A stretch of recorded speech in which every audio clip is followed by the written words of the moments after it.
इस बार का बिहार चुनाव न सिर्फ बिहार का बल्कि पूरे देश का टेस्ट था।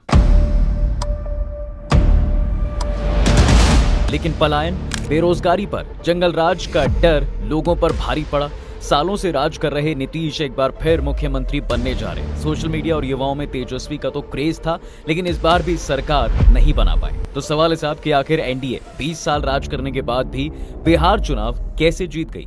क्या तेजस्वी जंगल राज का डर लोगों के अंदर से नहीं निकाल पाए? क्या थे एनडीए के चुनाव जीतने के समीकरण? जानेंगे इन सभी सवालों के जवाब आज के इस वीडियो में।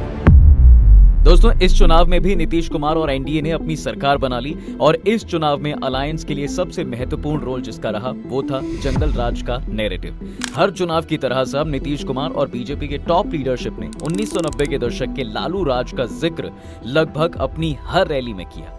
ये वो दौर था जब दिन दहाड़े थी, लोगों को जबरन उठा लिया जाता था और शाम 6 बजे के बाद कोई भी घर से बाहर निकलने की हिमाकत नहीं करता था। आम लोग तो छोड़िए, पुलिस भी सेफ महसूस नहीं करती थी। और उस दौर का बार बार जिक्र कर एनडीए ने एक ऐसे डर का माहौल तैयार किया जिसका सीधा असर 40 प्लस उम्र के मतदाताओं पर हुआ। भले युवा तेजस्वी के साथ दिख रहे थे, लेकिन जिन्होंने उस दौर को देखा था वो शांति और स्टेबिलिटी के नाम पर एक बार फिर से नीतीश और मोदी के साथ ही चले गए।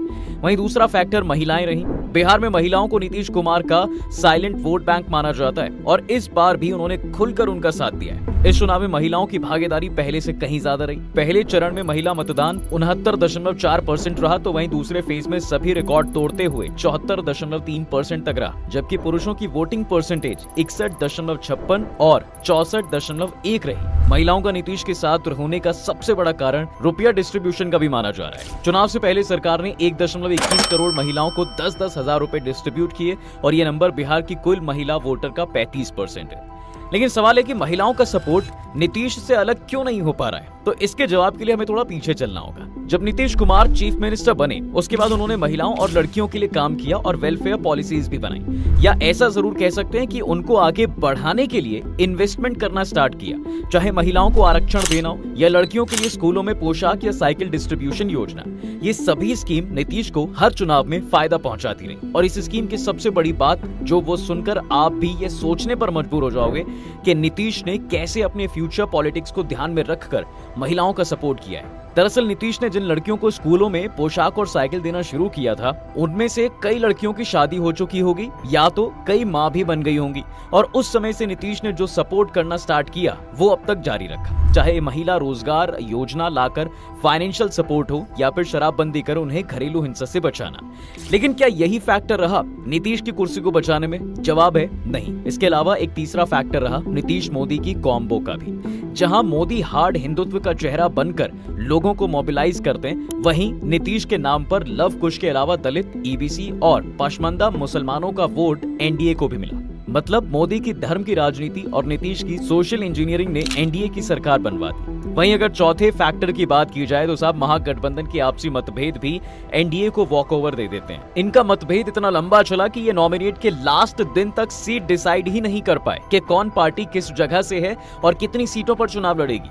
सब अपना अपना सिंबल बिना समझौते के बांटने लगे, जिसका नतीजा ये हुआ कि 9 सीटों पर महागठबंधन की आपसी में लड़ाई थी, जिससे इनका वोट डिवाइड हो गया और इसका पूरा फायदा एनडीए को मिला। ज्यादातर सीटों पर एनडीए बाजी मार ले गई। वहीं सीट शेयरिंग से महागठबंधन को दिक्कतें सिर्फ इतनी नहीं है, बल्कि इसका असर सभी सीटों पर पड़ा है। सबसे ज्यादा समस्याएं तो लोकल कैंडिडेट्स को झेलनी पड़ी। ना तो उन्हें प्रचार करने का प्रॉपर समय मिल पाया और ना ही स्ट्रैटेजी बनाने का मौका। अब ये दिक्कत तो हुई है। इसके अलावा महागठबंधन को एक और समस्या फेस करनी पड़ी और वो था नॉमिनेशन का रद्द होना। देखिए साहब, जिन प्रत्याशियों का नामांकन रद्द हुआ तो वहां लास्ट डे होने की वजह से महागठबंधन वाले दूसरे कैंडिडेट को सिंबल नहीं दे पाए।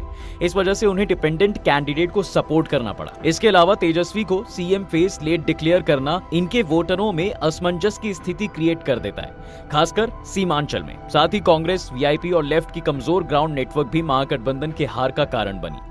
इतना ही नहीं, इलेक्शन कैंपेन में तेजस्वी यादव का अकेले पड़ जाना भी एक बड़ा कारण था। महागठबंधन की ओर से बाकी के बड़े लीडर्स कैंपेन में उतने एक्टिव नहीं हुए, जिसके कारण तेजस्वी को अकेले एक दिन में 15 से 18 सभा करनी पड़ रही थी। लेकिन इसमें दिक्कत ये भी थी कि कई सभा में वो टाइम भी नहीं दे पा रहे थे, कहीं 5 मिनट तो कहीं 10 मिनट में अपनी बात खत्म करके दूसरी जगह निकल जाते थे। इस वजह से वो जनता से कनेक्ट ही नहीं हो पाए। वहीं बीजेपी के प्रधानमंत्री से लेकर गृह मंत्री तक और उनके अलावा कई केंद्रीय मंत्री सभी बिहार में प्रचार करने का पूरा जोर लगा रहे थे और इस जीत में सिर्फ एनडीए अलायंस के नेताओं का ही साथ नहीं मिला, एक तीसरी पार्टी का भी चुनाव में कंटेस्ट करना नीतीश एंड कंपनी को फायदा पहुंचा देता है और वो पार्टी थी प्रशांत किशोर की जनस्वराज। देखिए, वैसे तो प्रशांत इसको तीसरे ऑप्शन के रूप में प्रोजेक्ट कर रहे थे, लेकिन इसका असर ग्राउंड पर कुछ खास हुआ नहीं। हालांकि इसके साथ प्रॉब्लम तो शुरू होने लगी थी। वोटिंग से पहले इसके 3 कैंडिडेट के नाम वापस ले लिए गए थे, तो जनस्वराज ने 240 सीटों पर चुनाव लड़ा, लेकिन 20 से 25 सीटों पर ही त्रिकोणीय लड़ाई बना पाए। इसमें सबसे ज्यादा इन्होंने महागठबंधन को नुकसान पहुंचाया। एनडीए पर प्रशांत का कोई खास असर नहीं पड़ा। लेकिन सबसे बड़ा सवाल है कि 20 साल के बाद नीतीश ने एंटी इनकम्बेंसी को कैसे काउंटर किया। दरअसल साहब, इस पर कई एक्सपर्ट्स का मानना है कि नीतीश के खिलाफ उतनी अग्रेसिव एंटी इनकम्बेंसी थी ही नहीं। हालांकि ऐसा भी नहीं है कि बिल्कुल एंटी इनकम्बेंसी नहीं थी। युवाओं में नीतीश के खिलाफ आक्रोश था, लेकिन बुजुर्ग और महिलाओं में उस लेवल का गुस्सा नहीं था। एक्सपर्ट्स के अनुसार नीतीश कुमार के पॉपुलर घोषणाओं ने एंटी इनकम्बेंसी को कमजोर कर दिया था। 125 यूनिट फ्री बिजली, महिलाओं को डायरेक्ट कैश ट्रांसफर और जीविका दीदी नेटवर्क जैसी योजनाओं ने गांव और महिला मतदाताओं को जेडीयू के पाले में लाने में बड़ा रोल निभाया है। खैर, जो भी हो, नीतीश कुमार ने एक बार फिर से साबित कर दिया कि रीसेंट टाइम में बिहार का कोई बड़ा लीडर है तो वो है नीतीश कुमार। बाकी आपको वीडियो अगर अच्छी लगी हो तो लाइक और शेयर जरूर करें। जाते जाते चैनल को सब्सक्राइब करना बिल्कुल ना भूलें।